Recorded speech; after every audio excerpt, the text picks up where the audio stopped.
Welcome to the Late Night Race Review.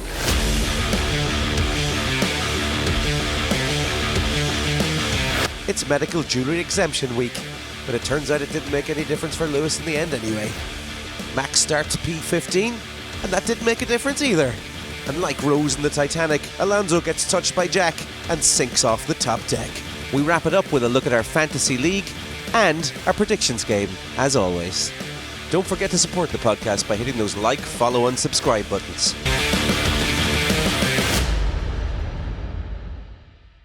A disclaimer about today's podcast.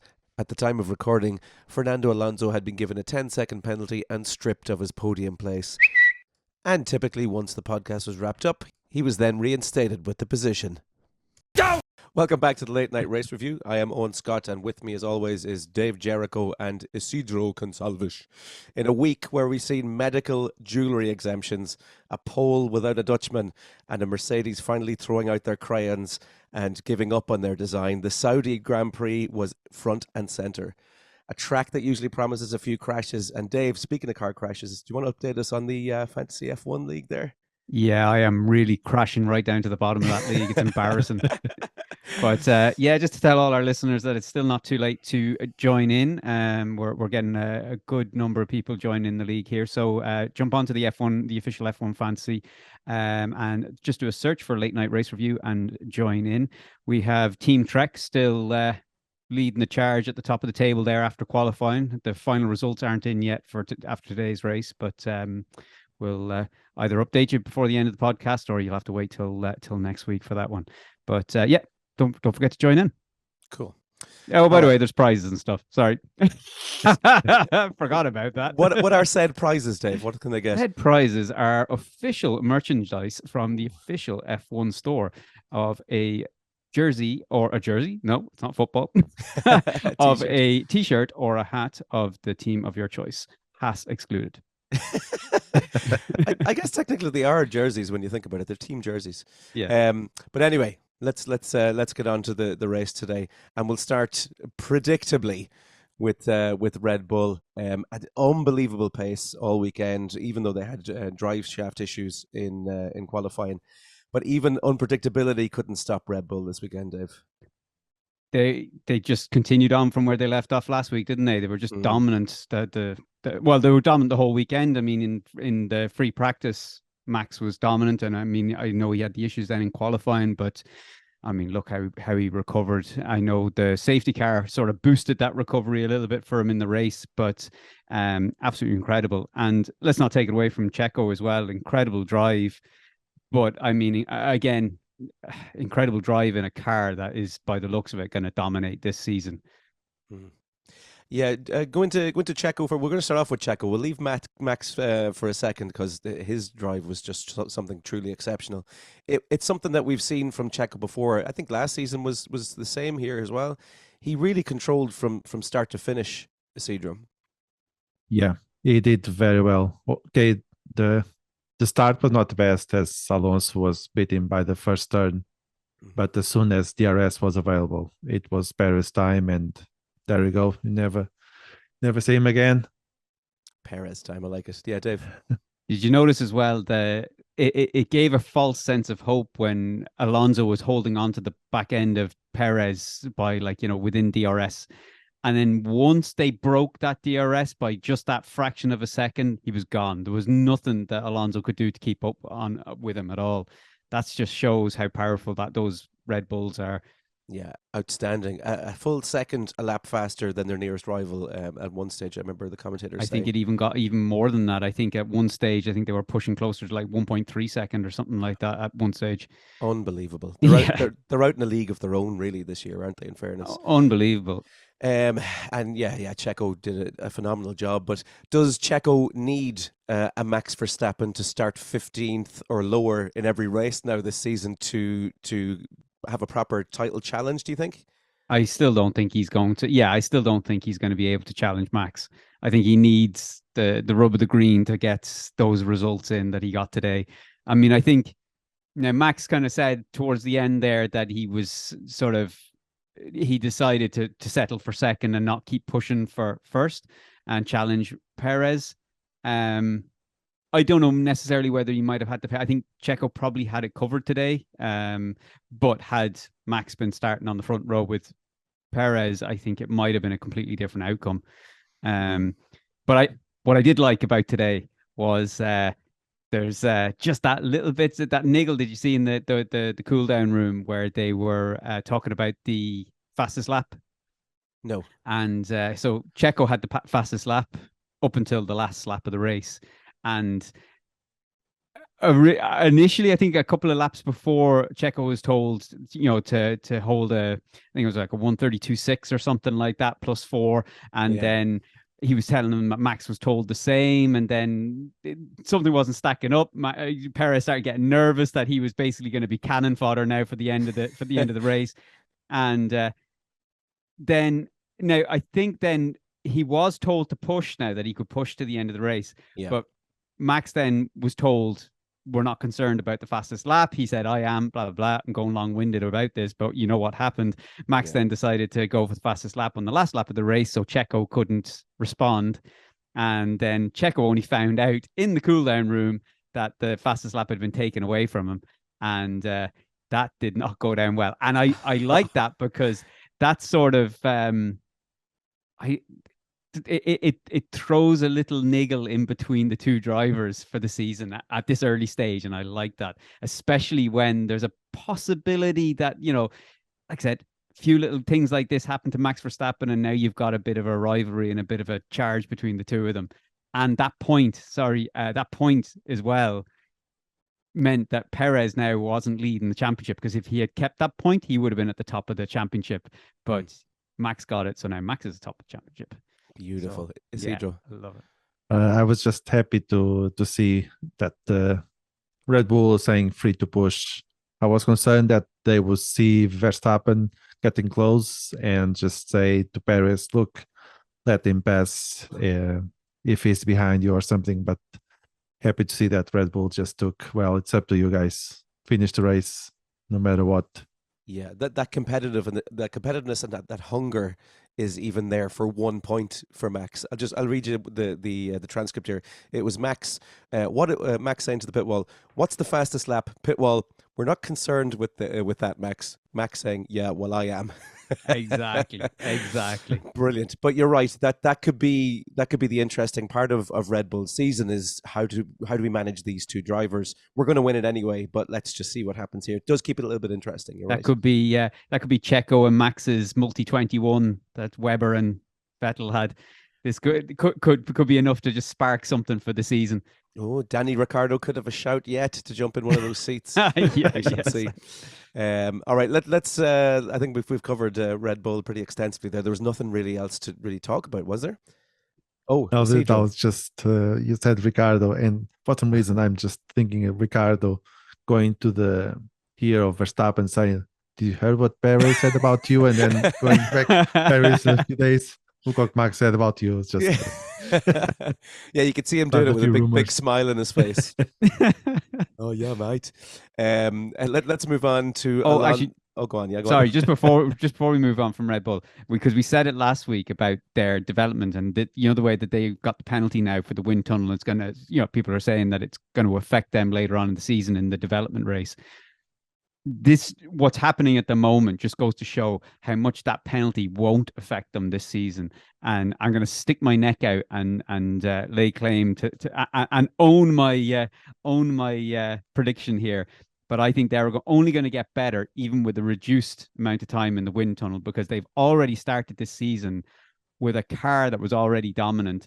I mean, there's no one that's catching this car this season. Like, there isn't. Like, they're too far ahead. I know we're two races in, but they are so far ahead of everybody. It's ridiculous. When Aston Martin, who came from seventh in the constructors last season, and they're the ones that are challenging Aston Martin or challenging Red Bull this year, do us a favor, come on.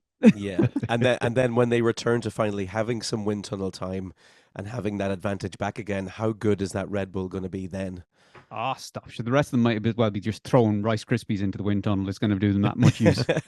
It's a truly dominant era for Red Bull, and in particular for Max Verstappen. He's the driver of this generation, I think. Yep. On Lewis's performances anyway, we can see that it's shifting towards that. But anyway, let's finally get on to Fernando Alonso.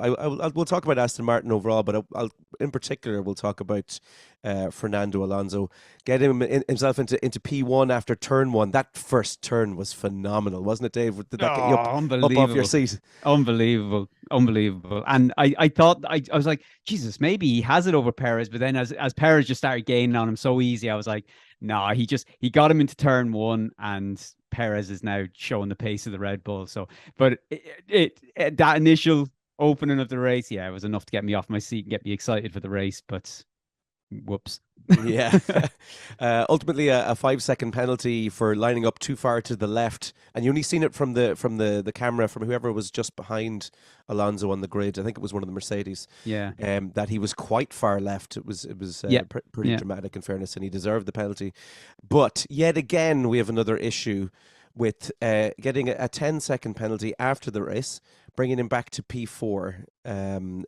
This, Dave, we'll come to you, Isidro. You're dying to get at it as well, but I can see Dave is looking to chomp. Because I have two issues with this. Right. So the first issue, I'll say my two issues, and then I'll say my piece on them. So the first issue is the delay that it took for the FIA, for the stewards, or should I say, to issue the penalty. Yeah. The second issue is with the sort of commentary around this decision. Like it's something new, like that. This is shocking. Oh my God, how can they do this? They've taken the 100th podium position away from Alonso. You know, they did the same with Ocon last week, and they were saying, oh yeah, but it's consistency, but it's still not right. It is right. I know it doesn't say it in the regulations technically that they cannot touch the car. I think it's this wording is specifically they cannot work on the car before the time penalty has been served. But it has as long as I've known this penalty to exist, it has always been known that you don't touch the car at all before the time penalty has been served. That's it. And the fact that people are jumping on it saying, "Oh my God," like like that this is an issue that needs to be raised, or the guy touched the car with the jack. I mean, it's harsh. I mean, it's like someone accidentally handling the ball inside the box. It's harsh, but it was a penalty, unfortunately. But the fact that they left it so long, that's the issue that needs to be addressed. Not the fact of someone touching the car, what constitutes as work being done on the car and what doesn't. Forget about all that. You cannot touch the car. I think they just need to update the regulations wording to say, do not touch the car before the time penalty has been served. I think that would clear it up. But what does need to be addressed is the fact that they left it as long as they did to issue the penalty.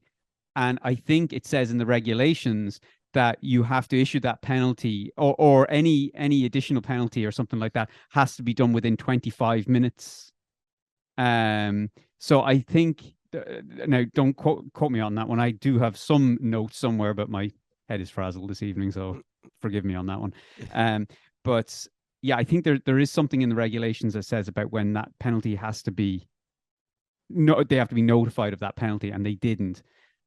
So that was harsh.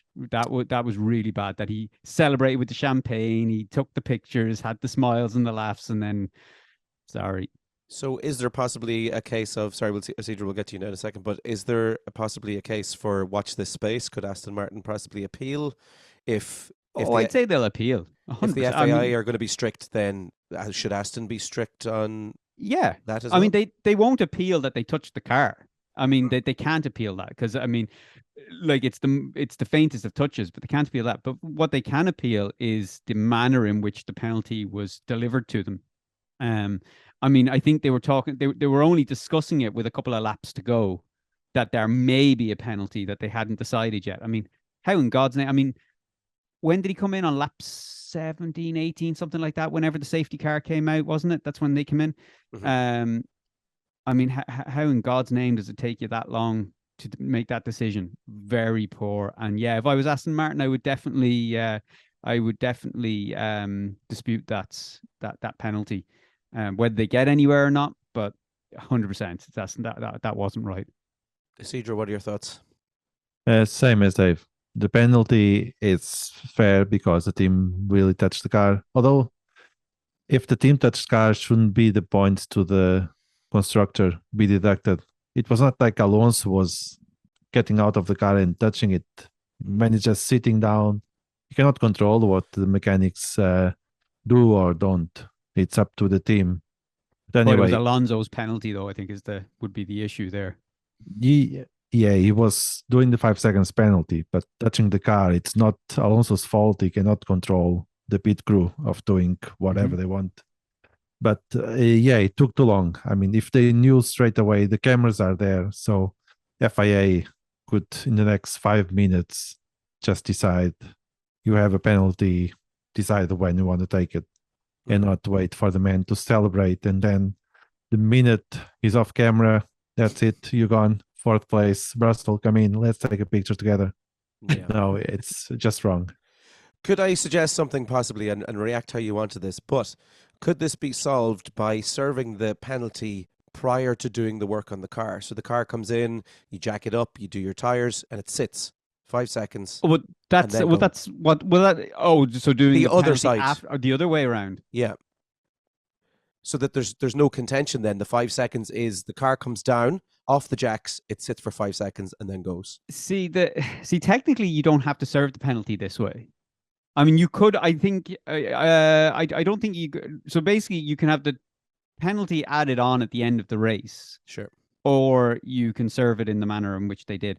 Yeah, I think if you serve it in a pit stop, I think, yeah, you have to do it at the start before you touch the car. So, I mean, that's in the regulations. So, but whether you do it afterwards, I suppose that might be a bit harder to be accurate with, because, I mean, you have to then you have to make sure that everybody's hands and everything is away from the car.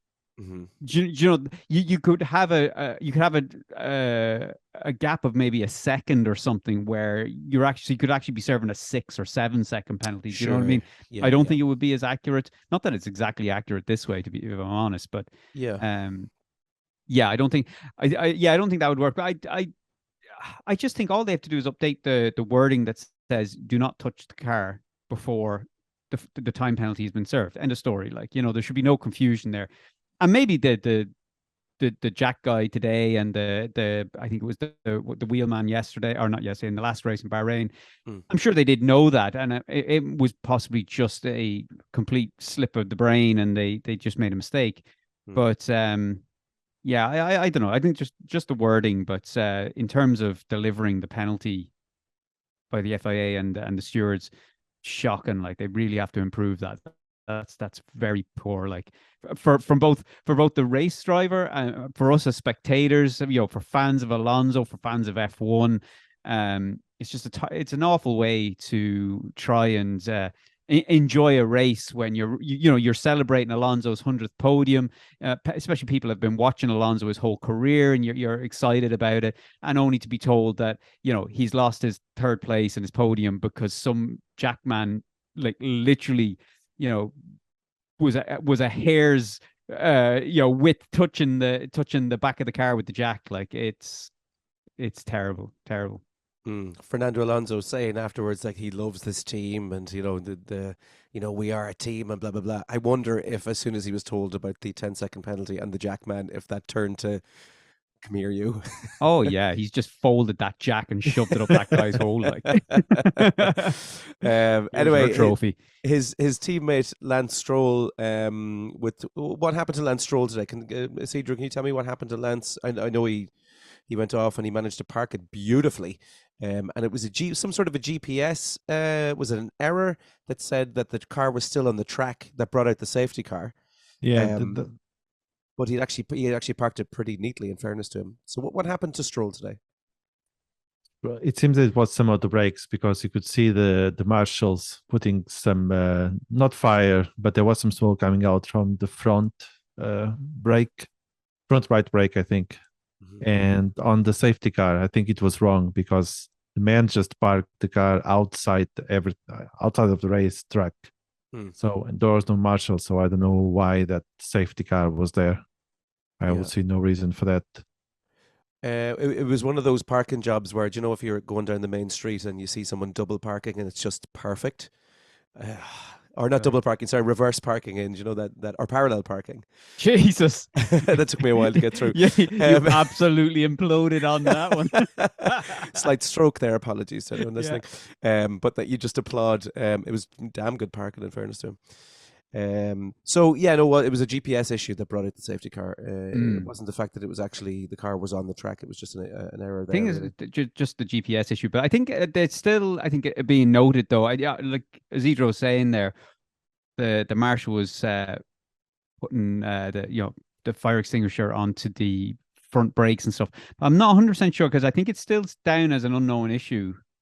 I don't think they've announced exactly what the issue was yet. Now, it could be wrong, so maybe Isidro, maybe you might know. But I think it's still down as an unknown issue. I think they're just a marshal because I think Stroll's brakes were overheating on the grid as well. So maybe when he pulled up, they were just starting to smoke, and the marshal just kind of got a little antsy and decided to. Join me in a conspiracy briefly, William. Fernando Alonso had a 5-second penalty to serve. Aston Martin had a little word with Stroll and were like, "Here, bring out the old safety car there, will you? Just we'll get this penalty served and get him back out." It did work out. It looked like it could have not worked out for him, but it did. He managed to get in and out because even George Russell was like, "Oh, he's still got a 5-second penalty to serve," and when he was told he'd already served it, he magically got a 10-second penalty. Masterful, and it gives you huge hope for Aston Martin for the season. Everything seems to be clicking into the right place for them at the right time.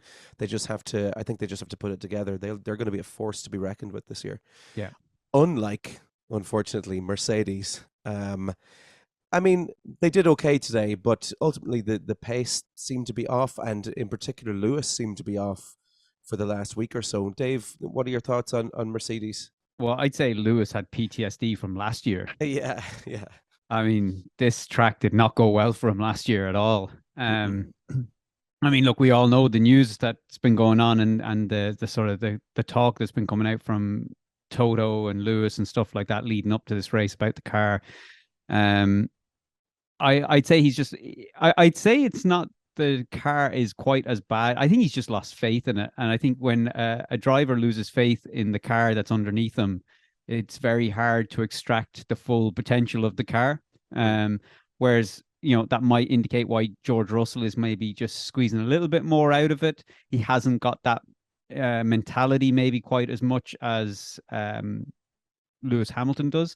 And that may be down to the fact that Lewis Hamilton was basically saying what every fan of Formula One was saying, that the concept is wrong and there's issues with the car, and felt that he wasn't listened to. And as a result, they have the same issues this season. So that might be there weighing on him when you're going out in a car like that. You're not maybe necessarily in the mindset to push it on, push it to the absolute limits and beyond. Even a driver as experienced as Lewis Hamilton, once there's a bit of doubt that creeps in about what that car is capable of doing, you're going to end up with something like we saw today, where he's just, or this weekend, where he was just struggling with it. He seemed to be sulking his way around the track.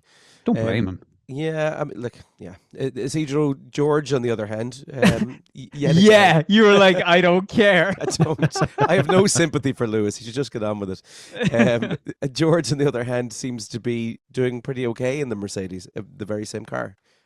Yeah, he seems quite happy. He didn't make the podium, at least officially in the photo, but he did well today, and it was like the usual Russell that you don't see making the cameras doing the coverage, but by the end of the race, there he is getting points. So it was just the constant that he was last year. Yeah.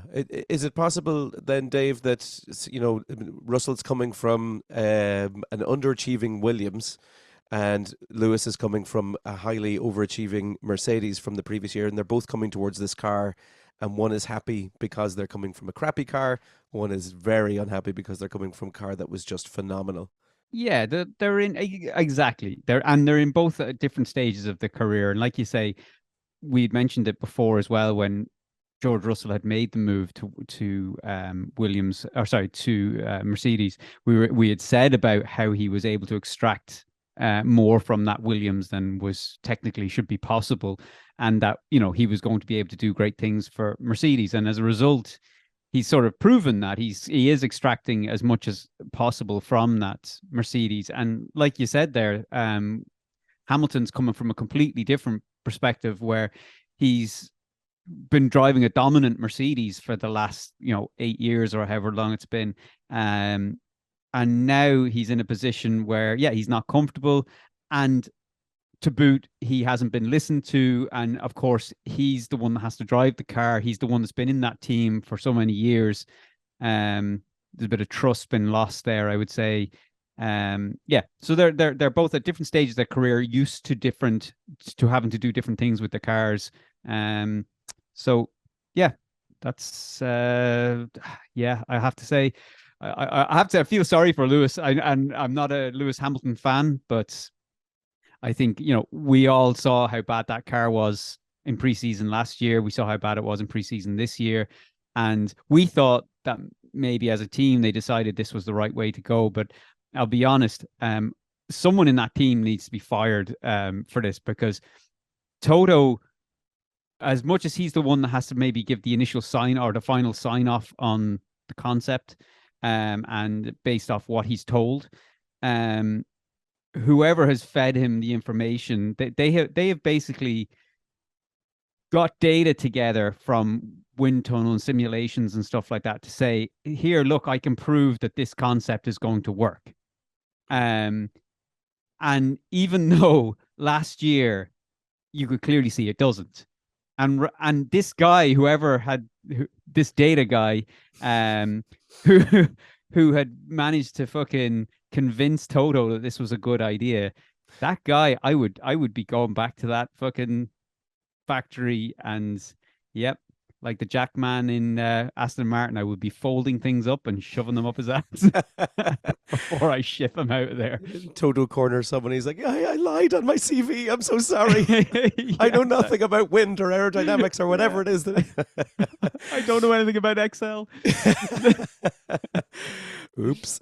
So it's possible now that we will see a completely new car in 4 or 5 races time. Chassis can't change, but the sort of the I suppose the shell, the aero package and stuff like that on it will change. Interesting what Toto said though, that he said, I don't care if it looks like a Red Bull. I think he said something, I can't remember the wording. He said he said something like being shy about it, or he wouldn't be shy about it or something. I can't remember the exact wording, but he said he wouldn't care if it looks like a Red Bull once it's fast.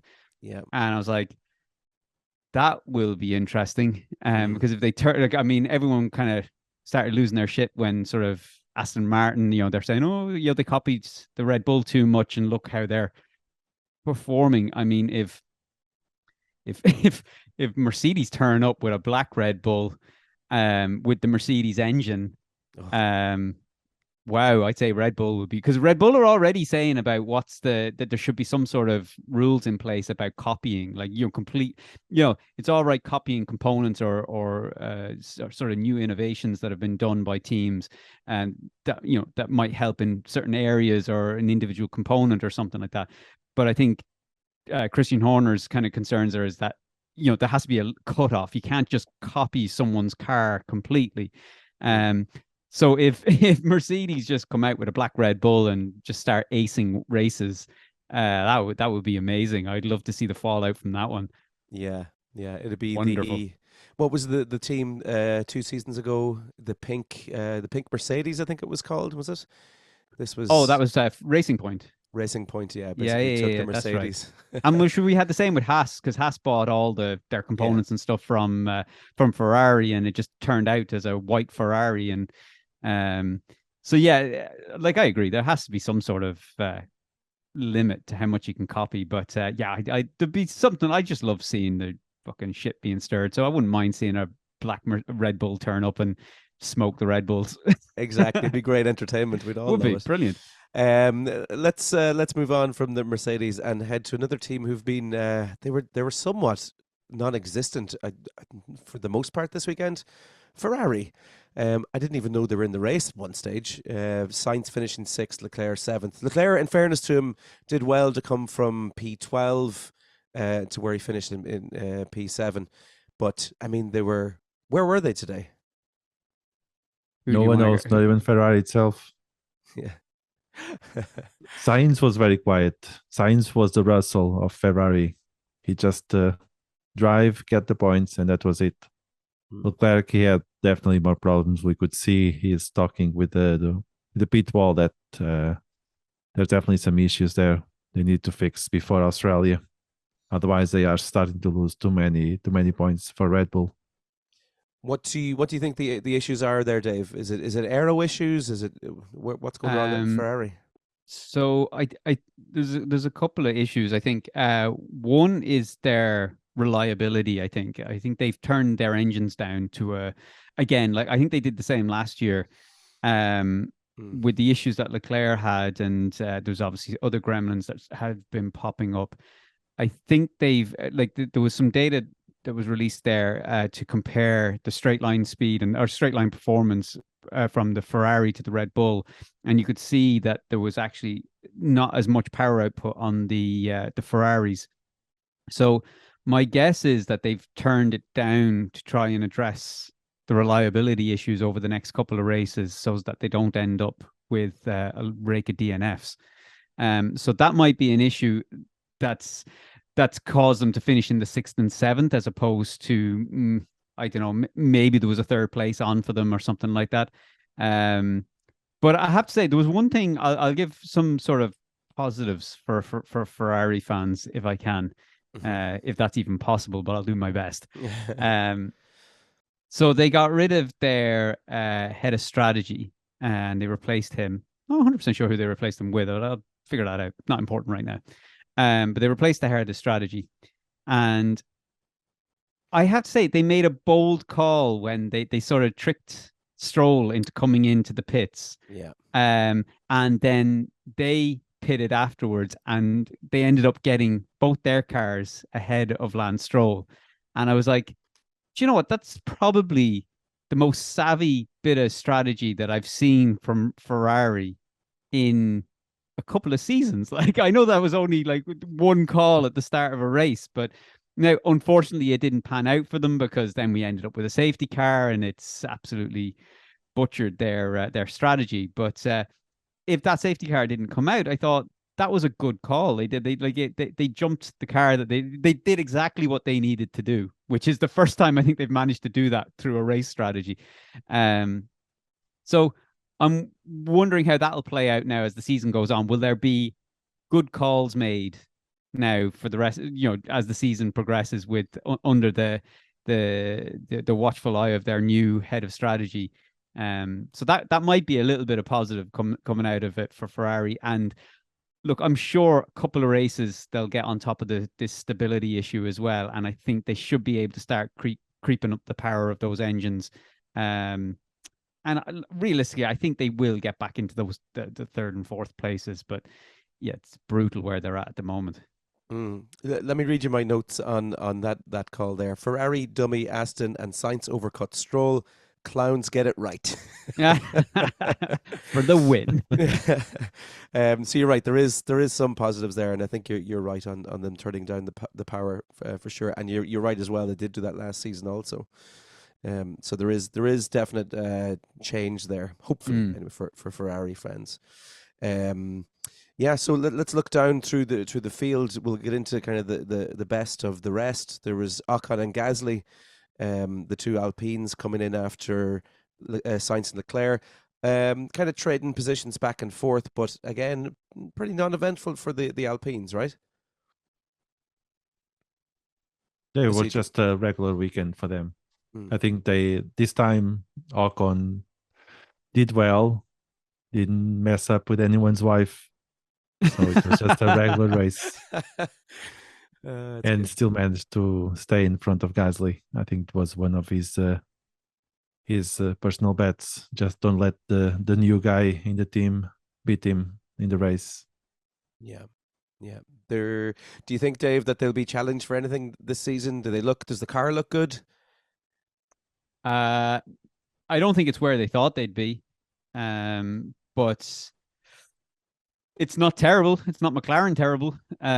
So I think they've definitely got a good platform to build on. Definitely they could be challenging for 6 places or something like that, but I don't think they're going to get much higher than that. I thought there was a nice little kind of battle between Ocon and Gasly, sort of midway through the race, and I just for a second I thought they might be wiping each other out. I don't know, you just get that feeling. I was like, someone ain't going to give here and they're going to end up in a wall. And look, it didn't. Everyone came out unscathed. So, yeah, bit uneventful for them for the last 2 races. Like, there's nothing that you would be writing home about. It's just they're there. They've made up the numbers. We'll see what they can deliver for the rest of the season. Go on, Isidro. I wonder if Alpine is just trying to get the maximum points before McLaren decides to switch gears and improve their car and start getting there, because Alpine, these positions that Alpine is getting, I would imagine to see McLaren getting them, or at least Norris to be in the same position as Ocon. So I think the McLaren not being away from the top 10 in these 2 races gives them advantage to Alpine. Thank you for offering me that perfect segue, Isidro. McLaren, possibly the worst car on the grid. Even with DRS, it can't catch a Williams. It's sad, sad times. Nice little duel back and forth between Lando and Piastri, but it's not good for McLaren, is it, Dave? Terrible. And I thought they were showing a little bit of pace. I thought Lando was showing a little bit of pace there in Bahrain when he was catching the Hamilton and Alonso battle to unlap himself. I thought maybe there is some pace in that car still. They might have something to go on. And then today, like, it was so bad. I know they both had to come in for the pit stops for the change of the nose cones and stuff like that. So, or the front wing. So I know that's sort of put them on the back foot from the get-go. But even with that, the pace wasn't there. I mean, they were in a battle for a little while, like say they had the Williams and stuff like that ahead of them, and they just weren't. Yeah, they just didn't have the pace at all. I don't know what's I have absolutely, I'm stumped. Like, I mean, they've got a Mercedes power unit in that car. The performance, the actual power output shouldn't be the issue. So it's the only thing is down to the aero. It's got to be the drag on the car. It's got to be very high. And again, it necessarily shouldn't be, considering they're sort of leaning from or lending from a lot of other cars. So I don't know. They're fucked this year. Like, I mean, Jesus Christ, burn your jerseys, hide them, put them in the closet for another year. I have a lovely Danny Ricciardo t-shirt, which is just sticking to McLaren one from last year. I'm just keeping that in the closet. If McLaren were showing some pace in that exchange between Lando and Hamilton last week, and then this week there is absolutely zero pace when they come up against a Williams, and I'm going to try to say this word nice and clearly, track specificity. There it is. Love that you fucked that up. I practiced it in my head. Seems to wreak havoc with McLaren. And it was the same last year. They would get a good result, and Lando initially would be coming out and be like, no, it's just track specific. It seems to be McLaren that are saying that a lot more than any other team, to me anyway. Well, I suppose this track is going to be, I mean, such a high speed track, so drag is going to be a huge factor. I'm not sure where Bahrain stacks up in terms of with Saudi Arabia, but I can certainly say that the Saudi track is drag is going to be a big factor on this circuit. So being track specific, it definitely or not definitely is possible. Definitely possible. I suppose we'll know in give it another, we've got Melbourne next, to Australia. That will probably show sort of a similar result, I would imagine. I don't think they're I think they'll need trying to think now of a circuit like, but they'll need a sort of a tight, twisty kind of, like maybe a Monza? no, Monza's like flat out fucking temple of speed, like. I mean, like a Monaco type thing, lots of twisty, tight turns and stuff like that. Something that's not going to be, they're not going to be relying on the drag as much, or relying on that's not going to be an issue as much. But I'd be honest, if they're getting to Monaco or that stage of the season and they still haven't addressed the drag issues, I mean, Jesus, like you pack it up and go home already, like.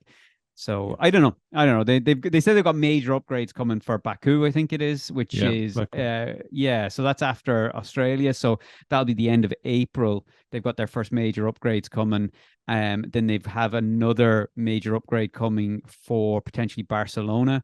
But I believe the extent of that upgrade will be budget depending. So we'll wait and see. They're just in recovery. They're sort of in a position where Mercedes were last year. They're just fighting recovery, and I don't necessarily think the concept of the car, I don't think it's a bad, they haven't got a bad platform. It needs a lot of tweaking. And I think, after the first major upgrade, if they haven't resolved it, then someone's head needs to roll, because I think the foundations are solid, but they just need to tune that thing to be a bit more competitive. Well, a lot more competitive. Yeah. All right. I think that wraps a bow on the Saudi Arabian Grand Prix. Dave, do you want to bring us into predictions? Oh, yeah. All right. So we got the predictions game here, and let me have a quick look. So we have, from last week, I forgot to update the table from last week, but I'm pretty sure I was winning. Yes, I am winning. So No surprise there. I had to check. Okay, so the table is me first, Scotty second, and Isidro third, for no reason other than the order that we all joined the podcast.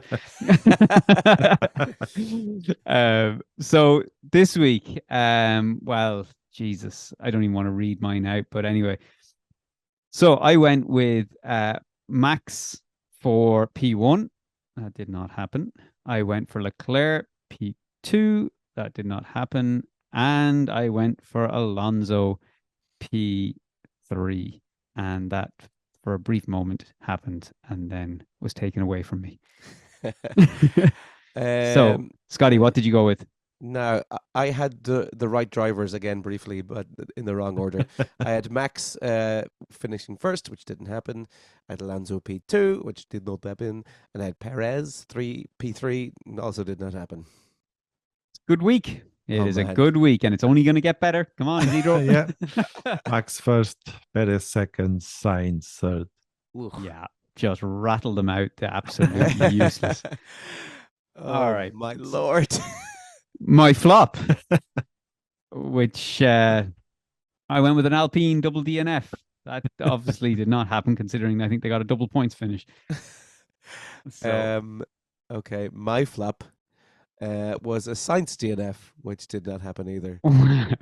This is horrific. Like, it doesn't get any better. Keep it going, keep the train wreck rolling. Russell outside top 10. Hey. Lord. All right, my surprise was Lando Norris, top 10. Fucking 0. Mine was probably even worse. Logan Sargent inside the top 10. No, yours was better than mine, because at least Logan Sargent finished ahead of Lando by at least one place. Yeah. And actually, this is the worst, because at least we went inside the top 10. Isidro fucking ouch. Went with Bottas P5. Oh my days! Like, the guy finished absolute last. I'll offer a glimmer of hope. If everyone has drawn, let's say we've just after drawing here, does everyone get a point? No, everyone gets no points. All right, okay, whatever. That was shocking. Jesus, that's absolute the worst. Brutal. I don't think it's ever happened that no one has scored a point. Has that ever happened before? I want to say it should have, but I'm gonna say I don't remember it happening. I don't remember that happening in the history of this game. But no. That is phenomenal. Well, okay. Well, on that bombshell, we'll move on then to Australia. Let me whip out my predictions. Steady. Right, I went with so I'm going safe this week or for next race. I'm going with well, apparently my keyboard doesn't work. I'm going with Max in P1, I'm going Perez P2, and I'm going Alonso P3. I like that. That is my. I think it's pretty self-explanatory there. I'm going to Who'd you copy go your with? homework, I'm afraid. Oh, Yeah, Jesus. Verstappen, Perez, Alonso is what I have. But you know what? I'm going to throw a spanner in the works. I'm going to go actually Max, Perez, and I'm going to say Russell. Take out Alonso. Fuck it. Jesus. I'm going to change my mind last minute, just so there's some sort of interest in the game. Sure, yeah. Oh, Is zero. mine's are Max, Alonso, Russell. Oh, All right. At least one of us is brave. we know what your flop's going to be then. Yeah. Okay. My flop, I'm going with a Sainz DNF. Ooh. There's no Yeah. point in saying outside top 10. The likelihood of him finishing outside the top 10 is very slim. It's more likely that car is going to have an engine malfunction. I can see that. Yeah. So what are you going with for your flop? Okay, I don't know if I'll get this one, but here we go. I'm going to say Hamilton outside the top 10. I'm going to take a punt on that. As in where they will give it to you? Yeah, finishing outside the top 10, Hamilton. Oh yeah. That's okay. I'm okay with that. Hamilton outside I think he's going to bring his sulky trousers again. He's going to turn up in a nice big green pair of sulky trousers. Yeah, that's possible. Go on, Isidro. Hit us with your flop. Perez. Yeah, outside top 10. I think we. Yeah. Oh, just outside top 10. Oh, yeah. Wow. I think I can imagine that the Verstappen family will be doing something to Perez car just to make sure that Max get the first place. Isidro, before you lock this in, Dave, don't do it. You're giving him points. I know what you're about to say.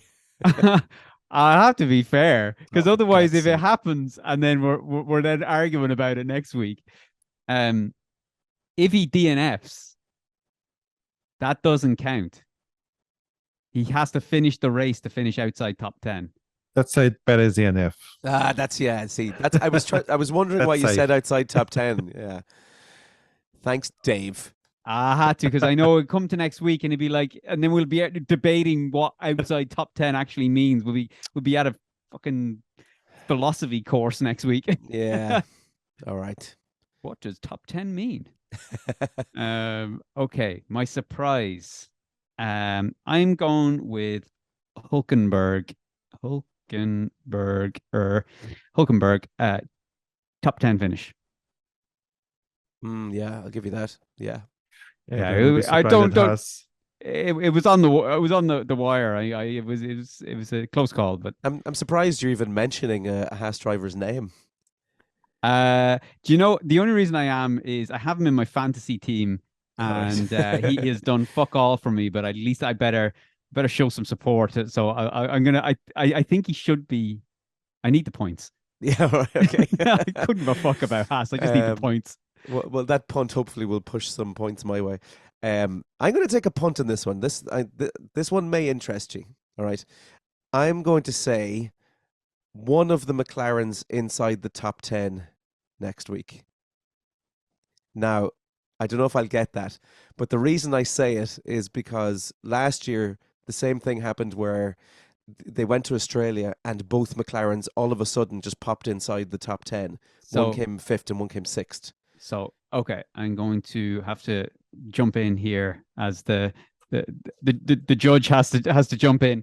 Okay. Isidro tried this fucking game last year. I know. Last season. He tried with the Alpha Tauris. He said an Alpha Tauri will do this, and you're like, you've now got 2 chances of that happening. So you've got 2, so you have to pick a driver of a McLaren driver that's going to be in the top 10. Well, my reasoning is that both McLarens are shit. And the chances but that still gives you a double chance. Yeah, okay, all right, fine. I'm going to say Piastri inside the top 10. because it's his home race, and I think he's going to have a little bit of a push. It's Uh, still a shit car. Keep that in oh, mind. it's an absolute farmer's box. Yeah, it's terrible. I'll take a punt on Piastri. Okay. All right. Isidro, hit us with the Albon, last top prediction. 10. Oh, Albon top 10. Yeah. that's a good shout. He did something last year, didn't he? Here as well. Was this the race where he went the entire race without doing a pit stop, and then the last lap, or the second last lap, he came in and he changed his tires? I think it was this one. He finished top 10 last year. Yeah, I think it was Also. this one. He just kept on going, and either he forgot that he was going to have a pit stop, or he was meant to have a pit stop, and it was either the last lap or the lap before where he came in and he Was changed it? his tires, and he just got inside the top 10. Yeah, it was here. My memory is freakishly good for F1 for some reason. I don't know Yeah, why. absolutely. Mine's absolutely catastrophic. I'm not sure why, because my memory usually is absolutely horseshit and everything else. Yeah, I want to say it was this race that happened in. So that, I think, wraps it up for this week's episode for the Saudi Arabian Grand Prix. We will be back in 2 weeks' time for Australia. So unfortunately, the F1 Fantasy tables have not updated yet. So we'll have to give you the full round up at the Australian Grand Prix episode. Probably the same guys that doing the penalty calculations on the tracks are the same guys doing points in the fantasy No. league. I have no doubt that's exactly who's done it. Love it. So look, until Australia, we shall see you next time.